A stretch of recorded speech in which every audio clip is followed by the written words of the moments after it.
Adelante, hermano, si quiere compartirnos.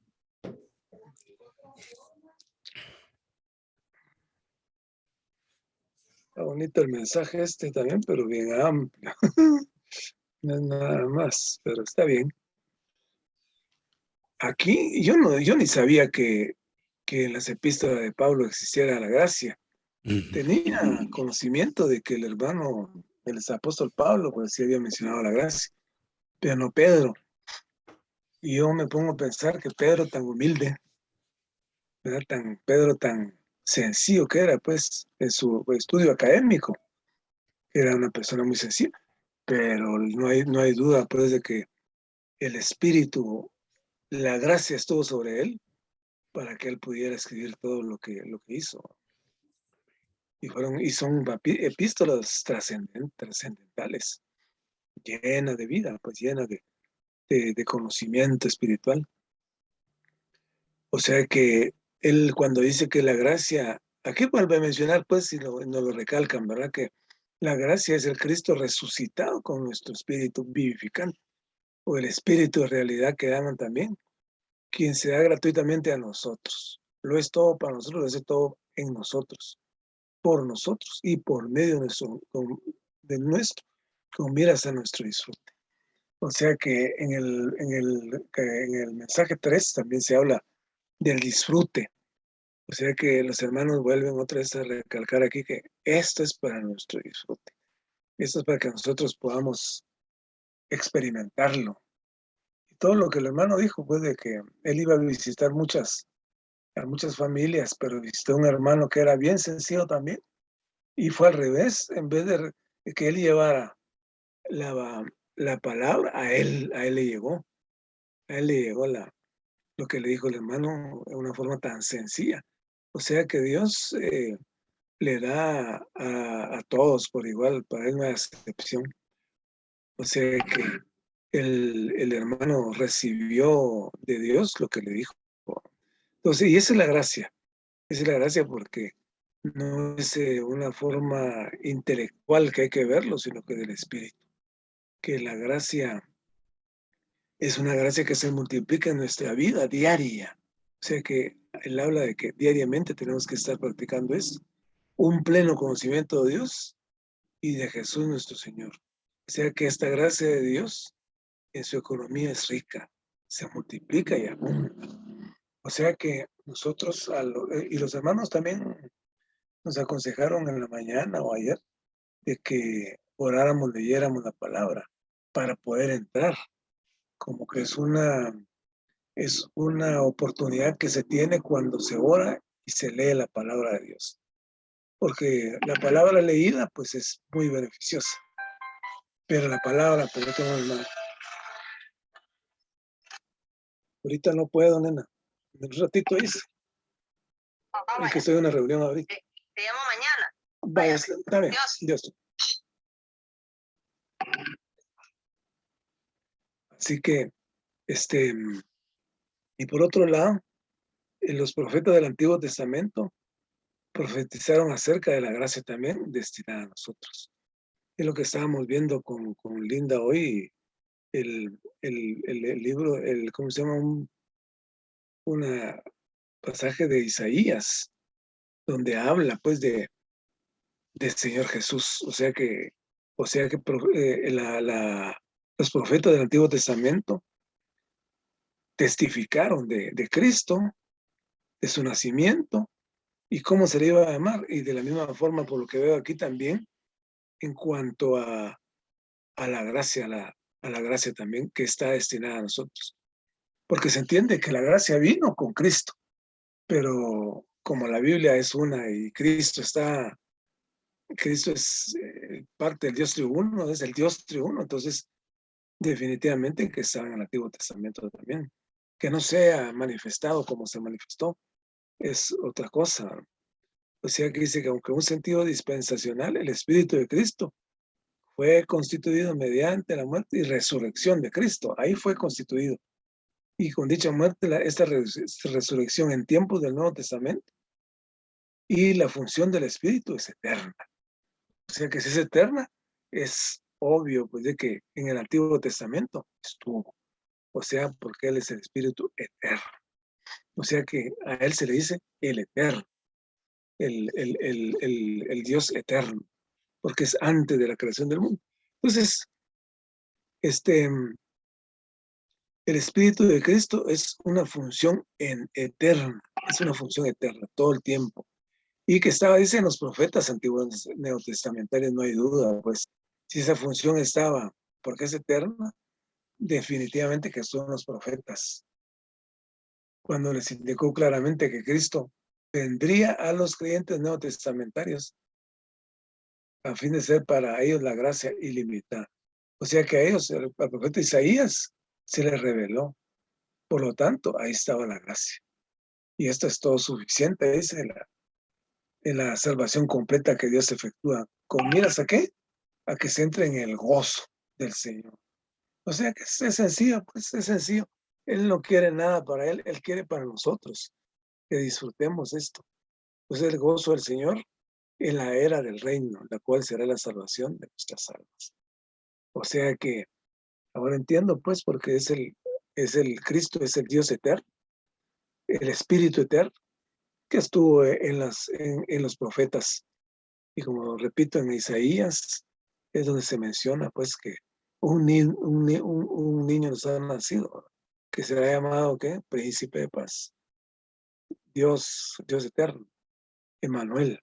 Entonces, no hay duda, pues, de que en los hermanos nos aclaran aquí, pues, porque al principio yo, pues, como que pues, el poco conocimiento que tengo, que solo era en el neotestamentario, pues, pero es antiguo testamentario también, la dispensación de la gracia en los apóstoles. Amén. Amén, hermano.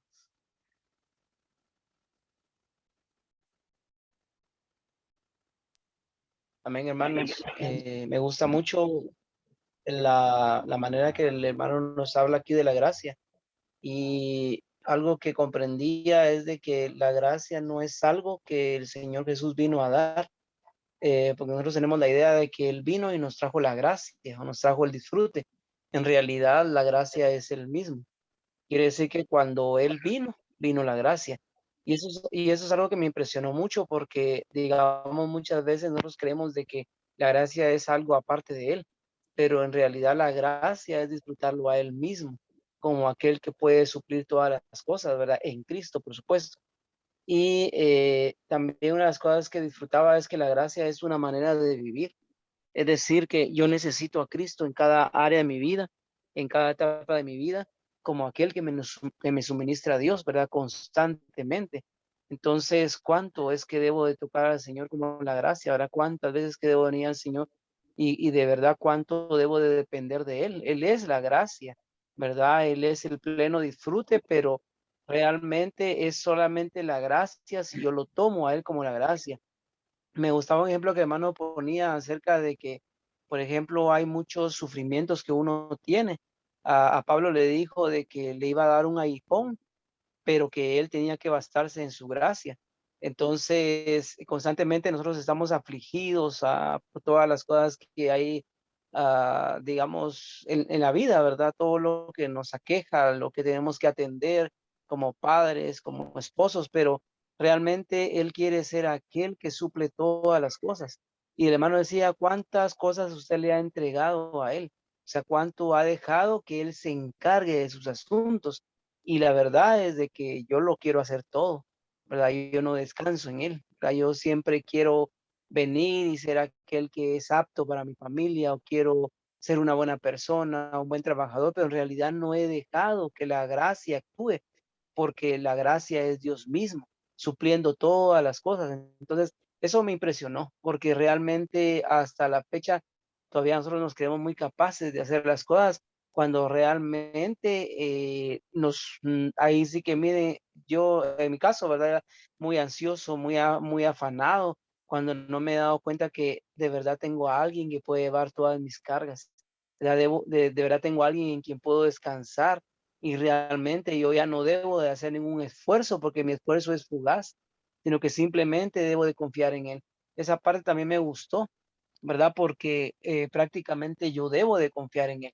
completamente. Él debo de tener no solo mi fe, sino mi confianza debe estar en que Él va a lograr todas las cosas y Él lo va a hacer, ¿verdad? Una de las cosas que también el hermano hablaba ahí es que ponía un ejemplo, ¿verdad? De, digamos, cómo es que Él vino y fue a una, pues tenía la oportunidad ahí de una empresa, ¿verdad? Tal vez, pues por decirlo así, como estafar a alguien, ¿verdad? Pero Él tomó la gracia, ¿verdad? Y Él fue un ejemplo para los que estaban ahí, y los que estaban ahí, por supuesto, estuvieron en contra de Él. Inclusive cuando Él estuvo en el ejército, pues también, ¿verdad? Fue regañado por una persona en más alto cargo, pero digamos, Él estaba siendo llevado por la gracia, y prácticamente el hermano, pues ahí sí que sufrió una cosa en contra de Él, pero la gracia fue suficiente para Él, ¿verdad? La justicia prevaleció, pero digamos, Él necesitaba esa gracia para poder vivir esa situación. Entonces, hoy en día tenemos muchas situaciones de sufrimiento, pero realmente Él quiere ser la gracia para nosotros. También Él habló de la vida matrimonial, y yo nunca había comprendido esto, ¿verdad? El hermano explicaba ahí de que, digamos, nosotros no podemos estar con una situación digamos, de indiferencia o de enojo contra nuestra esposa, porque nuestras oraciones no van a ser escuchadas. Por supuesto, esto se aplica a cualquier hermano, ¿verdad? Cuando nosotros podamos estar en alguna situación donde tenemos algún conflicto con algún hermano, ¿verdad? Eso no es gracia, ¿verdad? Y definitivamente lo que va a pasar ahí es de que el Señor no va a escuchar nuestras oraciones, ¿verdad? Él no va a escuchar nuestras oraciones, pero también decía el hermano, es que en la vida matrimonial nosotros debemos de disfrutar de esa gracia, porque no es fácil, pero nuestras esposas son las coherederas de esta promesa. Entonces, eso me tocó mucho, porque realmente nosotros a veces consideramos que tal vez hay alguna persona que es muy débil, ¿verdad? O algún hermano, o aún nuestras esposas, es que es muy débil, ¿verdad? En la fe o en la palabra, en la vida de la iglesia. En realidad no debemos de menospreciar a nadie, ¿verdad? Porque realmente la heredad es para ambos, y es para todos los hermanos.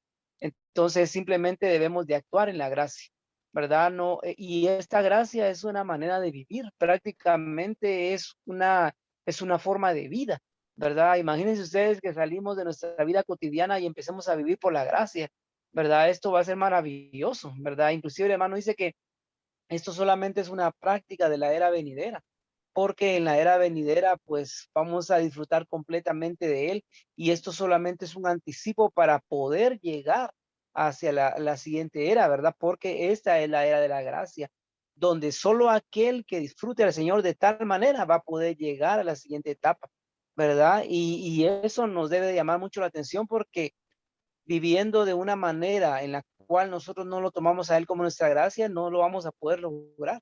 No se puede, ¿verdad? Es imposible, ¿verdad? O sea, nosotros lo necesitamos a Él, ¿verdad? Debemos ser tan dependientes de Él. Necesitamos ser como aquellos que están continuamente tocándole, amándole, porque ¿qué sería nosotros sin Él, verdad? Entonces me impresionó mucho esa palabra. Es una forma de vida realmente la que nosotros tenemos con respecto a la gracia del Señor. Hoy disfrutaba también un versículo, ¿verdad? Acerca de que esta gracia debe de ser compartida a los demás. El verdadero pastoreo tiene que ser con que yo pueda hoy dar la gracia que yo he recibido a los demás hermanos y a los gentiles. Entonces, un pastoreo no consiste simplemente en que yo me preocupe por alguien, sino que yo cuide de su alma a través de esta gracia maravillosa. Entonces, eso me impresionó, ¿verdad? Porque no es realmente que yo deba cuidar a algún hermano, pastorearlo simplemente como manera de ser, ¿verdad? Sino que yo debo de disfrutar esta gracia para que esta gracia sea prevaleciente entre todos los hermanos, y por supuesto entre los demás gentiles, ¿verdad? Entonces, alabado sea el Señor, hermanos. Hoy tenemos una persona maravillosa, quien es la gracia en nosotros. Y esta gracia es todo suficiente, puede cubrir todo lo que nosotros necesitamos, ¿verdad? Y está llenando todas nuestras necesidades, pero esta gracia es capaz de llevarnos a la mezcla del Dios triuno, ¿verdad? Esta gracia sí es capaz de hacer. Amén.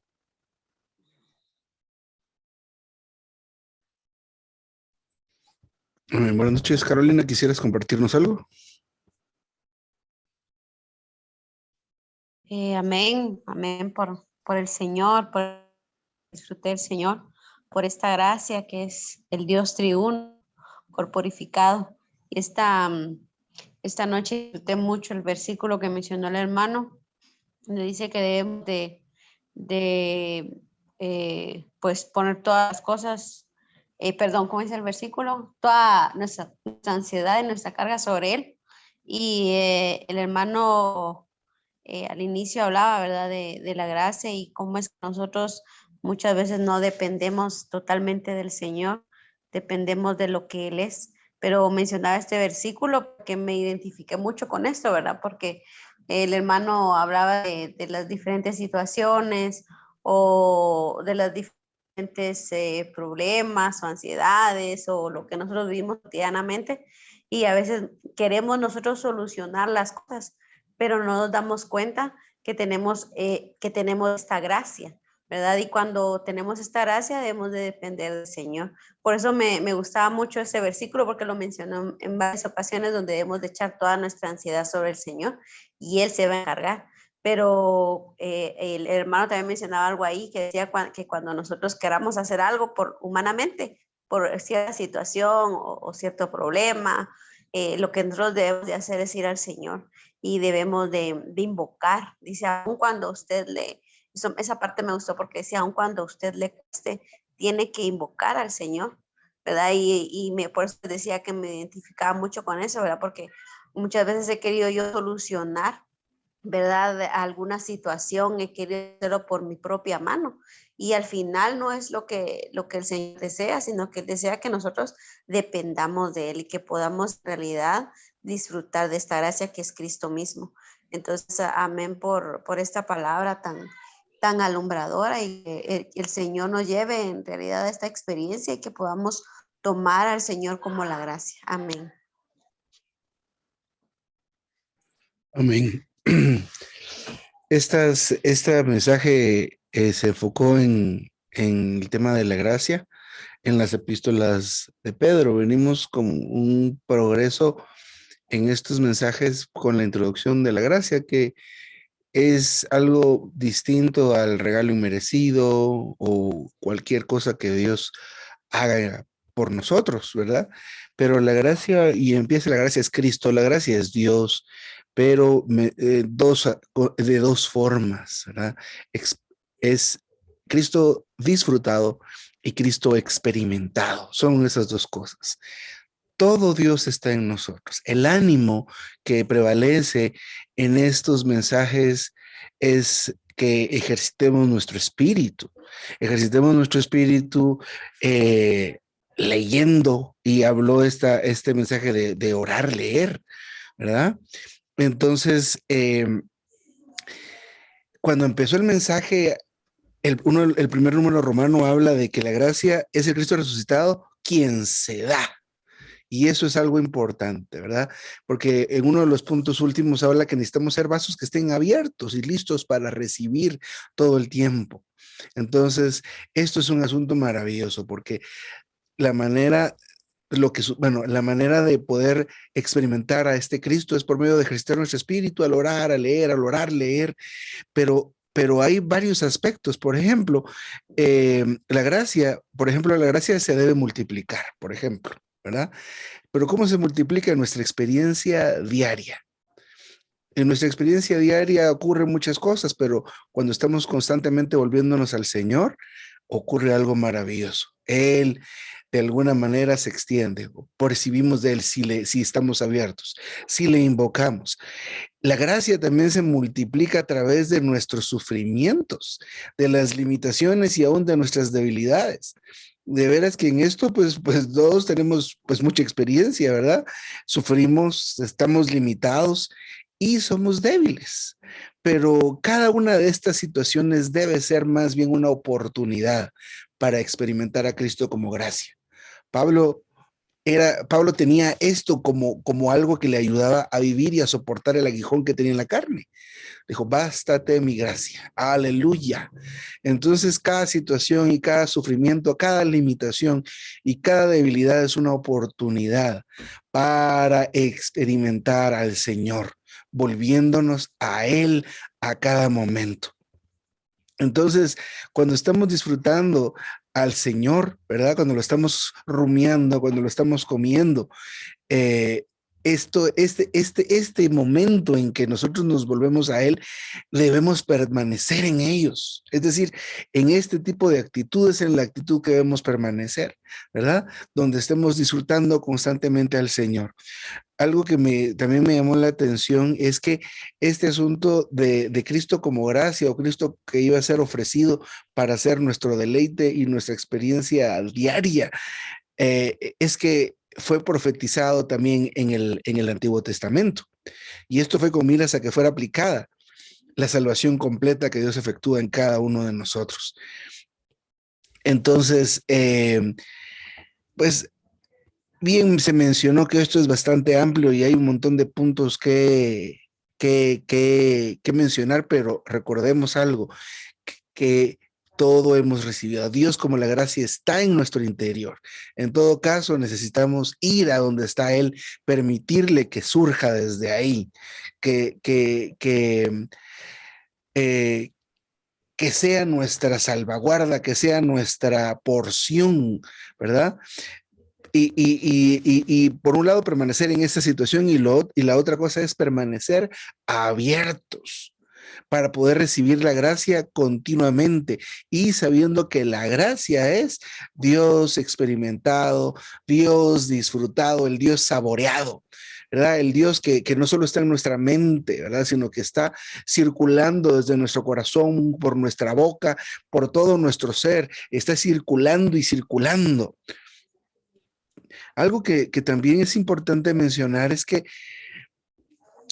Dios se ha procesado, ¿verdad? Y nosotros lo podemos experimentar y lo podemos disfrutar como gracia.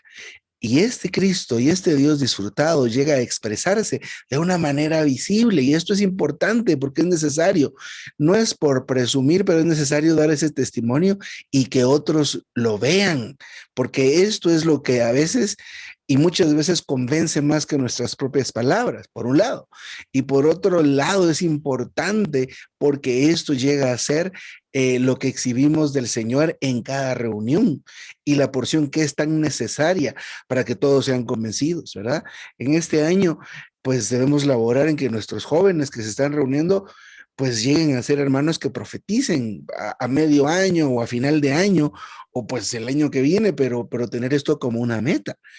Y pues tal vez yo termino con esto antes del final, pero me gustó en el punto 7 acerca de la multiforme gracia de Dios, pero también percibimos y recibimos a Dios como gracia a través de la administración de unos a otros, especialmente por medio del profetizar. Entonces es otra manera en que recibimos ese rico suministro, ministrándonos unos a otros, hablando palabras de gracia, como los oráculos de Dios, como aquellos que hablan de parte de Dios y ministrando unos a otros. Y perdón, ya había dicho que para terminar, pero sí quisiera mencionar algo algo que mencionó Marvin.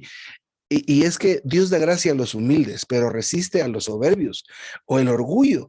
Y a veces podemos decir, bueno, pero es que yo no soy orgulloso y esto y lo otro, pero mencionaba que el hermano que nosotros tendemos a pensar que ya no nos hace falta nada, ¿verdad? Eso es un orgullo que obstaculiza esto, ¿verdad? Necesitamos estar abiertos, ¿verdad? Ceñirnos, pero de humildad en el trato mutuo, ¿verdad?